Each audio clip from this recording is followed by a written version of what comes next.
Welcome to YOUCANIC. If you have a Mercedes with a 3.0 liter diesel engine, or maybe the newer ones, the 4-cylinder 2.1 liter engines or so on, if you replace a NOx sensor, you need to tell the engine control unit that got replaced. So we're going to use the YOUCANIC scanner to do that procedure.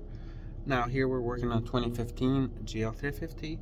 Procedure is similar for other models as well, including the Mercedes Sprinter, or if you're working on GL class, ML 350 Blue Tech, R class, any S350 Blue Tech, any Mercedes diesel model. So you want to go to diagnostic, and then you'll have a list. You'll select your Mercedes, and then you'll select your model, and then you'll come to this screen and you'll select drive, and then you select engine electronic. You scroll down here, you can read codes, clear codes, the live data, do a lot of tests, control unit adaptations, bottom. And then down here on this list, you're gonna scrolling down, there's quite a few adaptations. Teaching pressure control valve, teaching in throttle valve stop position, section data for like the mass airflow sensor, for example, FM drift, keep scrolling, air filter replacement, and so on. Keep scrolling. When you see the NOx sensors, now you have two. So look for sensor N37 7B1 E1, whichever one you did, you would select it. Press OK.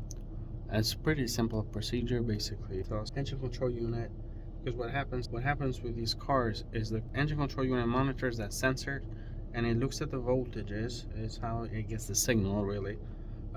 And if those voltages, keep pushing a little bit higher or lower, it says, hey, this is the new range, of this sensor. This is where the range where it should operate, even though it's higher than the typical range that it should. So once you teach it a new one, it basically tells the engine control unit, hey, let's go to the factory settings and start looking for those values, which a new sensor should. And then you can also go to that if you wanted to kind of see where your sensors are doing. There's a lot of live data, look at content, and so only one of them, but you browse around and you can grill pressure here. Going too fast, said if you go under live data, you have a different subfolder you can look for live data. And that's how you teach a new NOx sensor using the YOUCANIC scanner.